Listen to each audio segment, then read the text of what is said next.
adịgboghị nna ọma biko ọhanaeze ndị oriakụ ya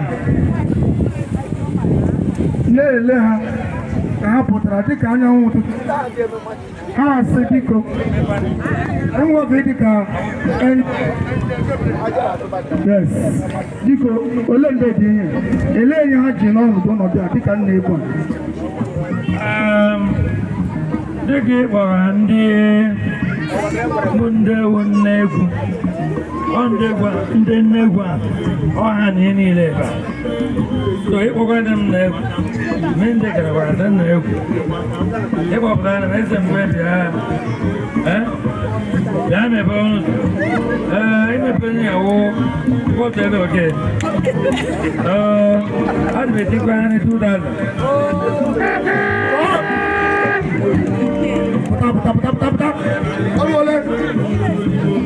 biko ọ na-anwụna na nna anyị nna egwu emepeela ụzọ wee nga nneọma ngwa bịacha o ruola oge akara ka eruole ngwa eruole ha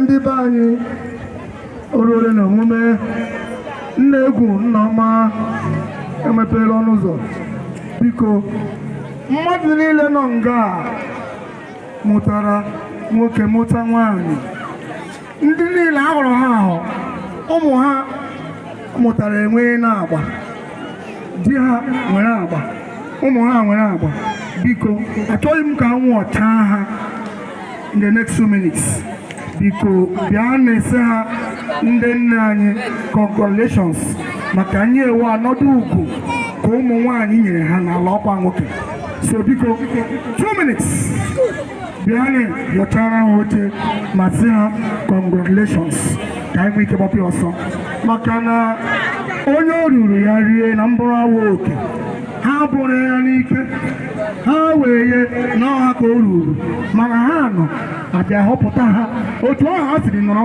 ahọpụta ha All Saints Catholic Church mgbe gara aga Chumehuogo dịka ezinne otu ahụ ka ụmụ nwaanyị ibe ha n'ala ọkwa nwoke siri họpụta n'ụbọchị taa bịakwa Chumehuogo dịka ndị nne egwu ha so ọnwụ na ha were oche ka nọrọ nga ịma nọ nwekwa ihe anyị na-eme ha emeghe ya so biko come and cheer them up ka anyị gbapụ ọsọ ihe ewu ndị nne anyị gara aga ndị nne anyị gbara mbọ ha mụọ na nze Nwaokolo takwanye anwụ wee zụlite ha so biko anyị na-anakwa transfer nga anyị na-ana transfer onye chọrọ ime transfer nye ihe nọ mbụ mee transfer biko anwụ na-acha ha ahụ ihe ewu nna egwu ihe ele oge ị na-esi alụrụ nga anwụ na-acha orole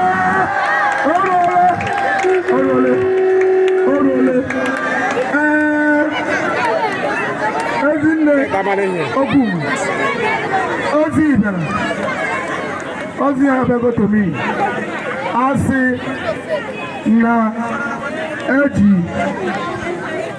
the sum of 10,000 ehichara oche 10,000 naira nwa anyị nwoke kpọrọ m na hichara oche yes aha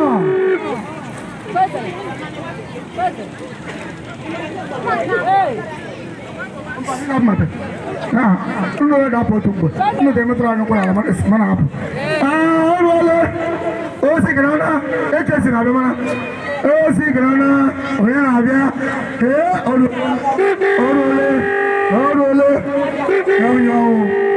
onye o ruru ya rie mbarawa oke onye mụta ya zụọ yes maka ụbọchị dị otu a ọ naghị adịchakwa ezi biko ihe mmadụ memere bụ afọ ime mụọ ya onye a nọghị n'ụlọ mmeta ọnọrọ nga ka mara gị eme ihe wee yes oke osisi ọnga ama ma amụpụtara n'izu mmemme sọrọkwa ya esokwala esokwa maka nwaanyị atakwala na ahụ mgbe amụpụtara n'izu otu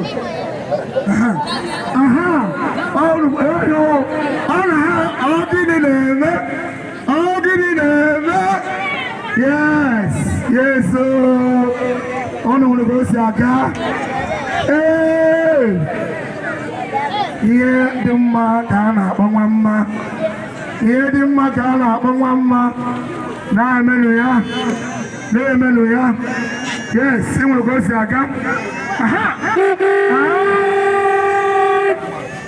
onye na-apụta ọnwụ dị mkpa nwa ogologo ime ya nga na-eme ihe mara ọdụ gbachara ya ọdụ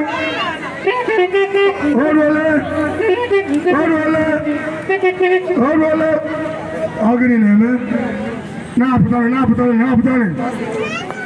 ọ dịghị isi ihe hazi a na-akpọ ya nwa mma eso that's good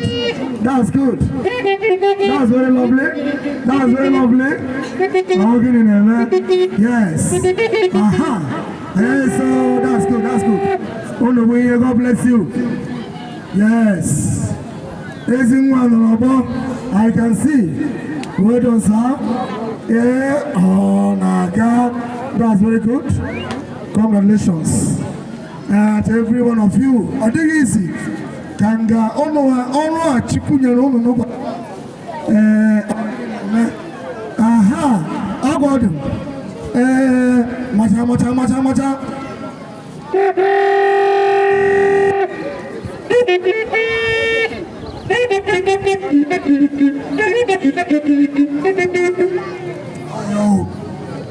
yo hey ọ nọrọ ka o si na-aga maọbụ ụlọ nwere na ụbọchị taa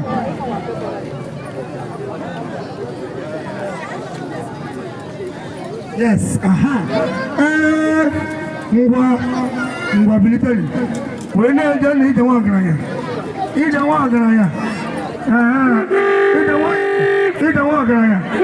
were nnọọ nwayọ mgbe anyị kpọziri ụlọ abịa metara anyị ụkwụ n'ala were nnọọ na-eje ije nwa ọgaranya ọhịa ọ ga-ahụ yeso ọhịa ọhụ yes ladies and gentlemen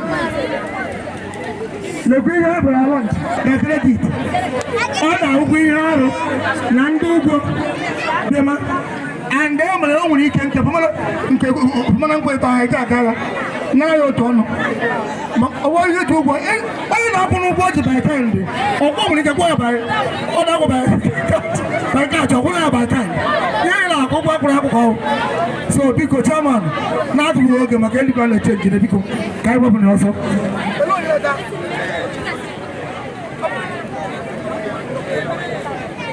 Oruto dịrị Jesu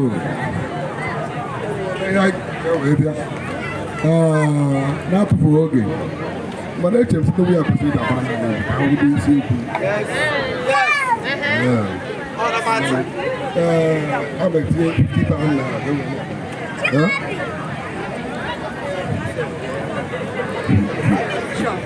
because ladies and gentlemen, the chief launcher, engineer Uchenna Obuigwe, a launcher on wristband with a sum of 50,000 naira.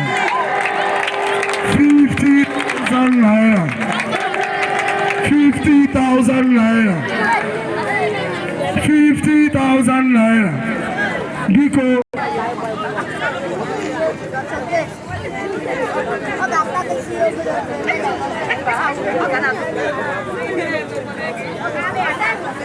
Ọba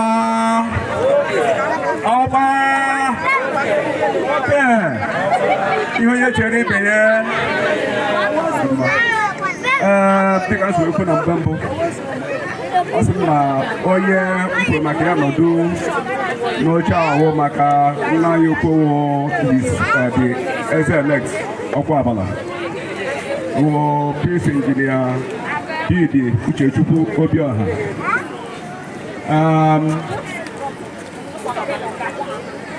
Okay, I got this invitation. I so the modern now don't become also I want something like this. I can one mention of fundraising make you got instruments. So Yedema Ofada Abado Makonuna Nangata we Dalegu Asai Dalaregu Mana Sobade Metroka Mesia Makai Makosia, I want Akawari of Ma. I got for the book, Mamana Nebu Ogai Anima a year here, 40,000 naira. Thank you. Your Highness, excellent. You are ably represented by the chair Ochenawata, Gordon Woke. Now, because card.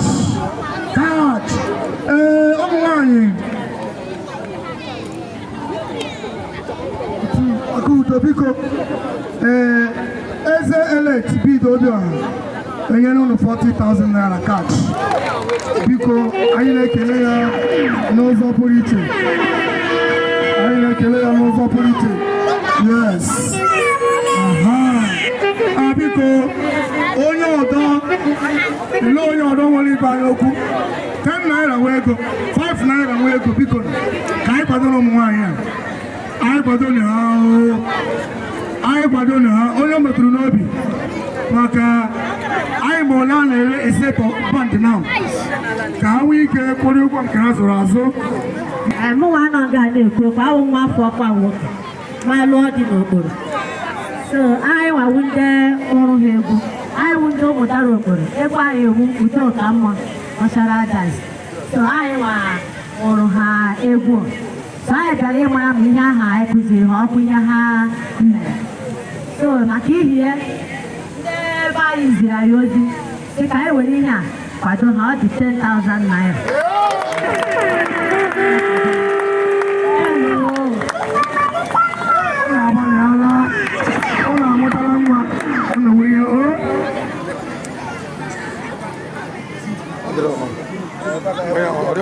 Hello. What you told really? Hello. Patrick Chukwu. When you came ever now. So it's unfortunate. It was very late. So we got the information very late. So I believe you. We are here and coursing already. Manando to I don't know. I just one dickiness, kind of the sum of 5,000 naira.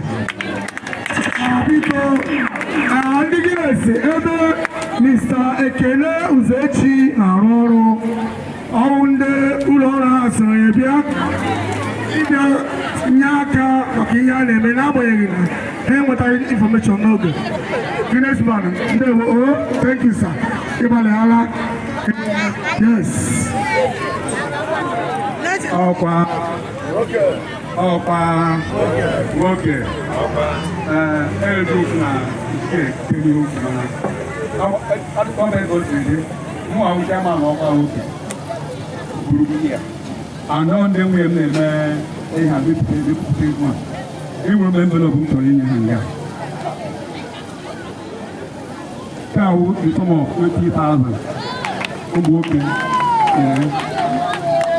5,000 naira. More 5,000 naira.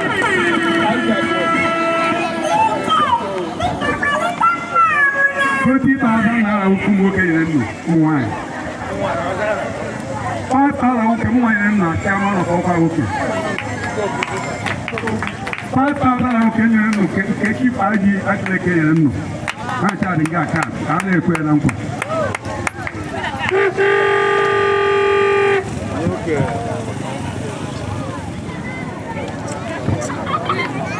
And double kuna balala. Are easy? One day, first stage, you go on a ọbụla o metụrụ n'obi ikweta ụmụ nwaanyị a aha agbara votu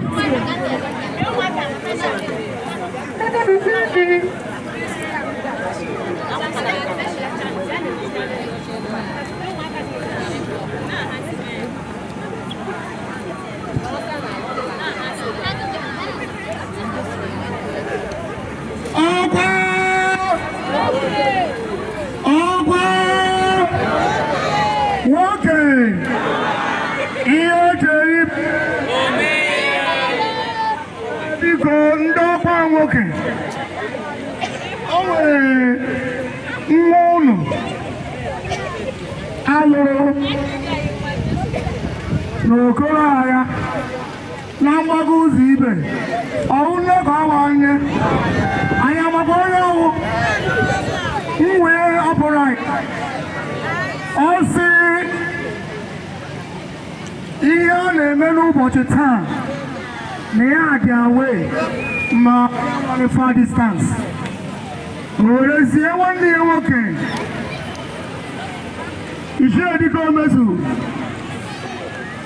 ahụrụ afọ otu ozi si ebe nọchite anya ya ma zie ndị nwunye ya ozi a ihe o wetara nga ihe ọ dịwo 85,000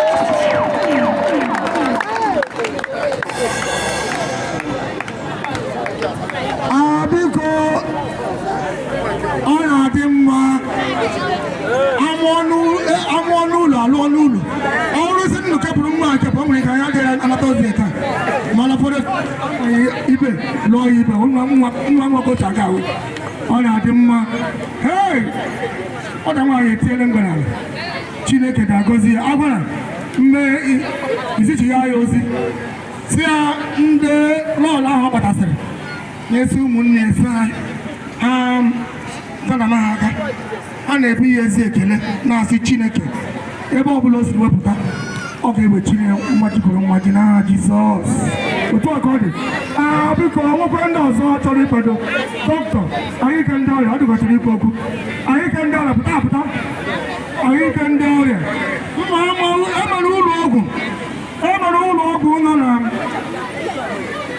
n'akụkụ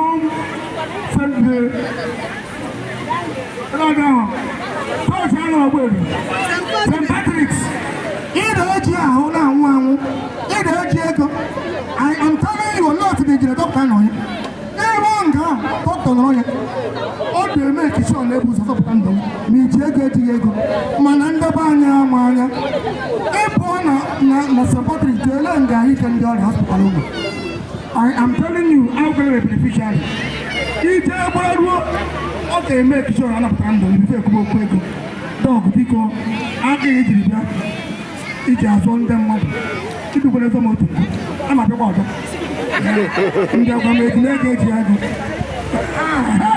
dịka omezi bịa nwa mgbe adịkasị anyị adịghị ibe adịkasị anyị adịkasị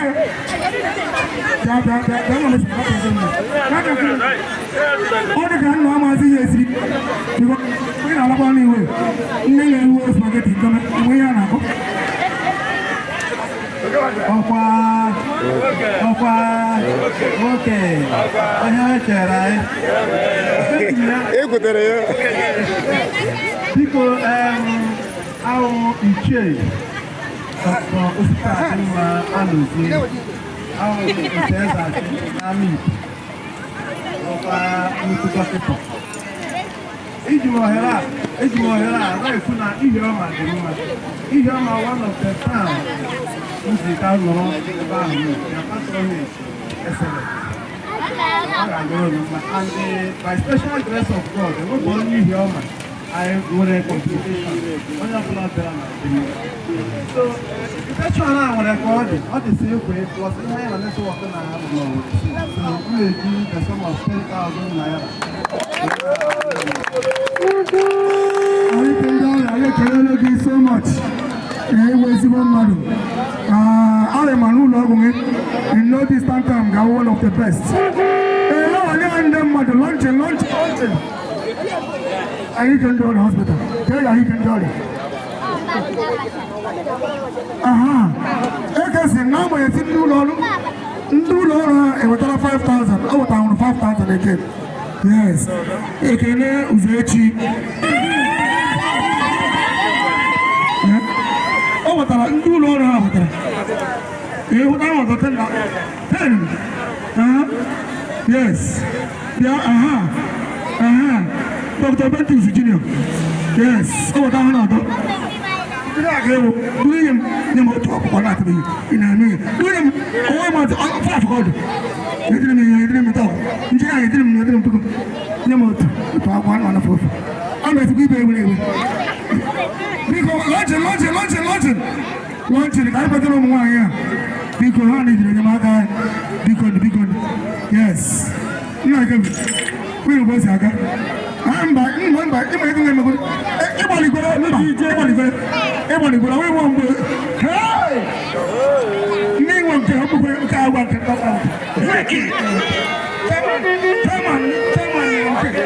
chairman nke ụdị aka nna atụta onye ka nna-eji aka m atụta ọnwe masị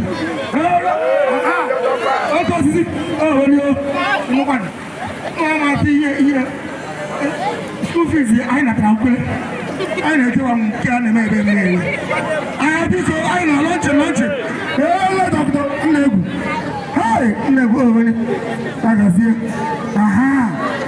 biko ndị egwu a ga-agbara anyị first stage den emekwa onye o metụrụ n'obi ịkwado ụmụ nwaanyị a onye kwe saịn anyị ga-enye ya igwe eji ekwu okwu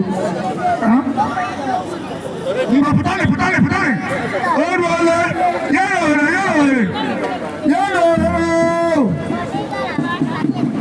nwa na ọ na-ego ọ bụrụ egwu gbapụrụ ya ọsọ o ruole ụmụazị ya na ohere